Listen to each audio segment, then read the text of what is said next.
Lesson आपका 11वां, video संख्या 6। पिछली वीडियो में हम पढ़ आए हैं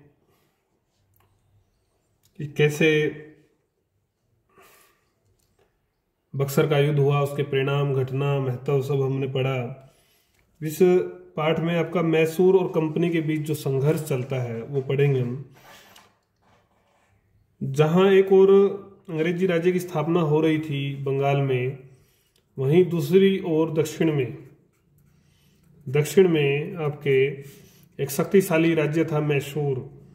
वो शक्तिशाली बनता जा रहा था और ज़्यादा, खासकर जब नेतृत्व हैदर अली और उसके बाद में उसके बेटे जो टीपू सुल्तान हुए उनके हाथों में आया, तो ये राज्य और ज़्यादा शक्तिशाली बन गया था। हैदर अली योग्य सेना नायक था। धीरे धीरे उन्होंने अपनी शक्ति वृद्धि की। 1761 में आखिर में वो सारी शक्तियां अपने हाथ में लेने में सफल हो गया था। बचपन उसका विपरीत परिस्थितियों में गुजरा था। उसके पिता की मृत्यु हो चुकी थी। ये सब जो जीवन परिचय है वो आप इसका पढ़ना। हैदर अली एक फौजदार पद से जो है शासक बना था 1761 में।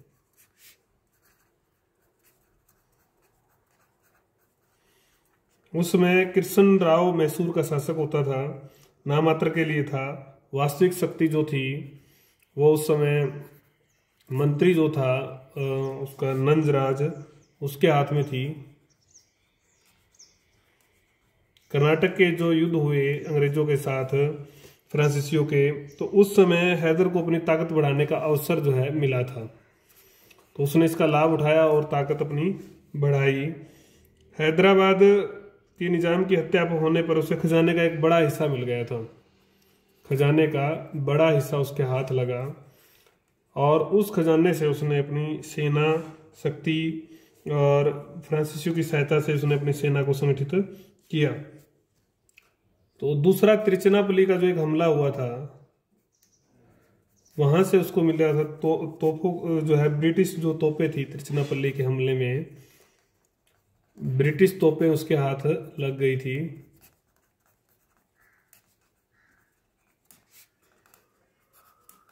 धन भी मिल गया और हथियार भी मिल गए। धीरे धीरे उसने अपनी योग्यता के बल पर नंजराज को हटाकर स्वयं उसकी जगह मैसूर का करता धरता वो बन गया था। तो ये उसका प्रयोग था। धीरे धीरे जैसे जैसे वो शक्तिशाली हुआ, फिर उसने एक नीति अपनाई राज्य को विस्तृत करने की, विस्तार देने की, जो कि आमतौर पर सभी शासक करते थे। ये अंग्रेजों के व्यापारिक हितों के लिए एक खतरा था, खतरे की घंटी थी। अंग्रेज भी किसी शक्ति को जो है उभरने नहीं देते थे। अंग्रेजों के साथ साथ मराठा और निजाम भी आशंकित जो हुए कि एक बड़ा राज्य कैसे उभर कर जो हमको नुकसान पहुंचा सकता है। तो टकराव की स्थिति उत्पन्न हो गई। अंततः आंग्ल मैसूर संघर्ष, इसको आंग्ल अंग्रेज और मैसूर का जो संघर्ष है, इसका सूत्रपात हुआ, ये नाम दिया गया। 1766 से लेकर 99 तक 4 युद्ध जो हुए। अंतिम दौर में हालांकि ब्रिटिश शक्ति जीत गई, सफल हो गई।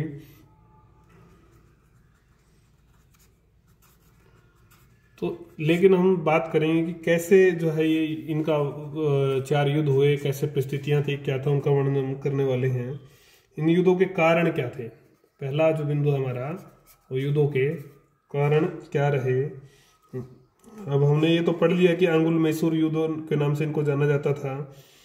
इनमें से प्रत्येक युद्ध के कुछ तात्कालिक कारण अवश्य थे, लेकिन मूलतः ये युद्ध उस टकराव का परिणाम था जो ब्रिटिश कंपनी के हितों और उभरते हुए मैसूर के राज्य के बीच जो कारण थे, दोनों के अपने हितों के, उनमें टकराव था।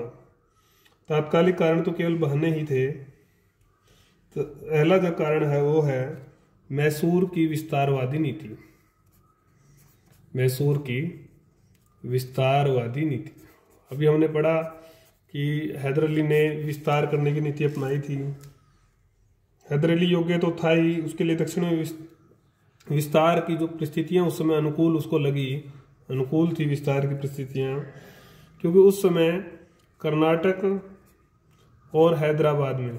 हम पढ़ के आए थे जब हमने अब 3 युद्ध पढ़े थे कर्नाटक के, तो कर्नाटक और हैदराबाद के बीच में उत्तराधिकार के लिए युद्ध छिड़ा हुआ था।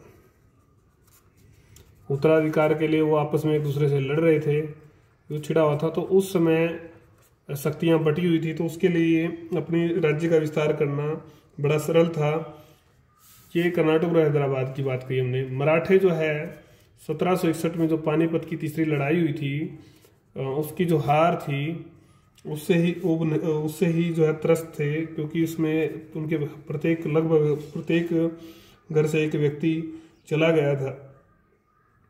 तो इस स्थिति का लाभ उठाते हुए, इस कमजोरी का लाभ उठाते हुए हैदर अली ने सत्ता जैसे ही संभाली, तो मैसूर की सीमाएं जो उत्तर में उसने हैदराबाद और पश्चिम में कृष्णा नदी तक उसने पहुंचा दी। उसके राज्य में लगभग सारा कर्नाटक, तमिलनाडु और मालाबार के हिस्से शामिल थे। कर्नाटक, तमिलनाडु, मालाबार। तो कंपनी का जो केंद्र था एक वहां पर मद्रास, उसके लिए खतरे की घंटी था कि हैदर अली का राज्य वहां तक पहुंच गया। मराठे और हैदराबाद निजाम भी चिंतित था, भी हमने पढ़ा। तो इन शक्तियों ने गठजोड़ किया। इन शक्तियों द्वारा जो है गठजोड़ करना जो है संभव हो गया। भारतीय शासकों के आपसी टकराव फूट का लाभ उठाने की नीति कंपनी कर्नाटक के युद्ध के दौरान से ही अपना चुकी थी। ये फूट ही थी कि हमारे लोग निजाम और मराठे जो है हमारे व्यक्ति के खिलाफ ही मतलब लड़ने वाले थे, न कि अंग्रेजों को वो जो है बाहर भगाते। तो दूसरा जो बिंदु है, ये हम परिस्थितियां कारण की बात कर रहे हैं कि जो विस्तारवादी नीति से डर रहे थे अंग्रेज भी, मराठे भी और आपका निजाम भी। दूसरा जो बिंदु आता है वो है आपका मैसूर के फ्रांसीसियों से मित्रतापूर्वक संबंध।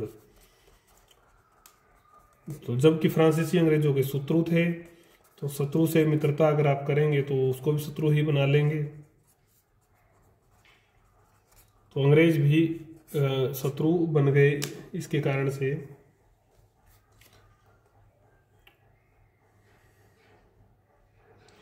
अंग्रेजों का काम था फूट डालना, डलवाना, किसी भी तरह से भारतीय शक्तियों को कमजोर करना, ये काम था। हैदर अली और उसके बेटे टीपू सुल्तान ने अंग्रेजों और फ्रांसीसियों के मध्य संघर्ष में लाभ उठाने की नीति अपनाई। यहाँ हमारे लोग भी, दोनों कंपनियों में खूनी संघर्ष था, हमने पढ़ के आए हैं, खूनी संघर्ष चल रहा था, युद्ध हो रहे थे। अपनी सेना को आधुनिक हथियार, उनका प्रशिक्षण दिलवाने के लिए, प्रशिक्षण और हथियार के लिए जो है गठजोड़ कर लिया गया। इसके साथ हैदर अली ने गठजोड़ कर लिया फ्रांसीसियों से, लाभ उठाने की ही नीति थी। मैसूर और फ्रांसीसी कंपनी के मध्य आपसी हितों की सुरक्षा के लिए राजनीतिक समझौते भी हुए।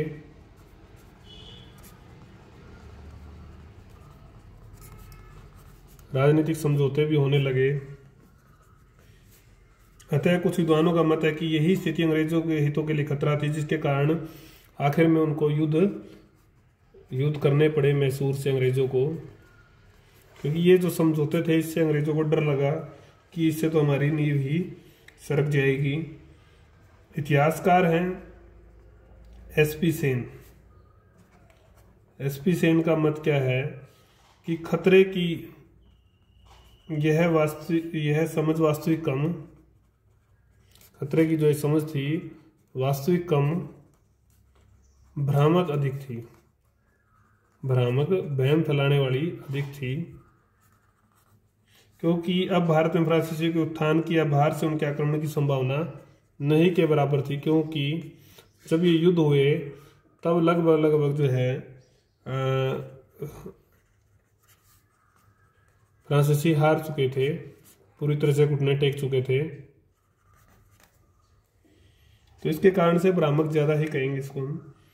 तीसरा जो बिंदु है आपका वो है ब्रिटिश व्यापारिक हितों को चुनौती। ब्रिटिश व्यापारिक हितों को चुनौती, कैसे चुनौती मिली उस बात को समझेंगे। दक्षिण भारत का जो मेन क्षेत्र था आपको पता है, कर्नाटक, तमिलनाडु और आपका मालाबार, ये मसाले के बड़े केंद्र थे, मसाला केंद्र थे बड़े। और मैसूर का अगर इन पर अधिकार हो जाता है तो टीपू सुल्तान इस बात को समझ गया था, तो हैदर अली भी इस बात को समझता था, तो उन्होंने इन केंद्रों पर व्यापारिक जो है चोट शुरू कर दी, इन कब्जा करना जो है शुरू कर दिया। मैसूर की बंदरगाहों से जो है काली मिर्च, चंदन की लकड़ी और इलायची पर प्रतिबंध लगा दिया गया इसके व्यापार पर। तो ये इसकी डिमांड बहुत ज़्यादा थी अंग्रेजी राज्य में। व्यापारिक लेन देन भी जो है अंग्रेजों से समाप्त कर दिया गया 1788 में। तो जो अंग्रेज व्यापारी जो है काम करते थे तो उनको निजी नुकसान भी काफ़ी हुआ, निजी व्यापार था। तो उन सब ने राजनीतिक कार्रवाई की मांग की, ये हैदर अली के खिलाफ राजनीतिक कार्रवाई की मांग उन लोगों ने की, क्योंकि उनको खुद को भी नुकसान था और उन्होंने ब्रिटिश ताकि ये तो ब्रिटिश साम्राज्य को ही बड़ा नुकसान हो जाएगा। तो कंपनी के राजनीतिक हितों के लिए खतरा, अगला बिंदु है कारणों में कंपनी के राजनीतिक हितों के लिए खतरा। क्योंकि कंपनी ने बंगाल का जो स्वाद चखने के बाद, बंगाल को अधिकार में लेने के बाद, कंपनी भारत विजय का जो विचार जो है ले आई थी और कर्नाटक युद्ध भी उसने जीत लिए थे। अब वो चाह रही थी कि पूरे भारत पर उसका जो है राज्य हो, लेकिन अब फिर भी जो है दक्षिण में वो अपने आप को कमजोर मान रहे थे, कमजोर पा रहे थे, क्योंकि वहां पर हैदर अली के नेतृत्व में मैसूर जो है मजबूत स्थिति में था, केंद्रीकृत राज्य के रूप में उभर रहा था। ये अंग्रेजों को ठीक नहीं लग रहा था।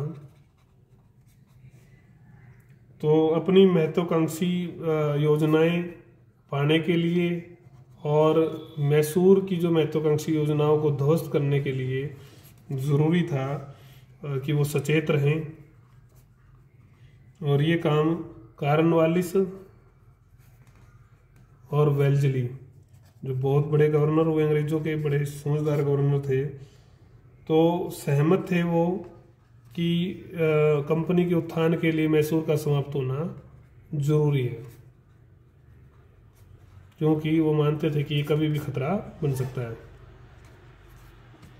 तो आखिर में इस सहमत होने के कारण से, इस प्रकार की सारी परिस्थितियों के कारण से जो हमें मैंने पढ़े कारण, मैसूर की विस्तारवादी नीति, मैसूर के फ्रांसीसी मित्रतापूर्वक संबंध, ब्रिटिश व्यापारिक हितों को चुनौती और आपके कंपनी के राजनीतिक हितों के लिए खतरा, इन सब कारणों से युद्ध होने तो अनिवार्य थे ही। और इसके कारण से 4 युद्ध जो है फिर लड़े गए, वो हम अगली वीडियो में डिस्कस करेंगे। प्रथम विश्व युद्ध, प्रथम अंग्ल मैसूर युद्ध, द्वितीय, तृतीय और फिर चतुर्थ,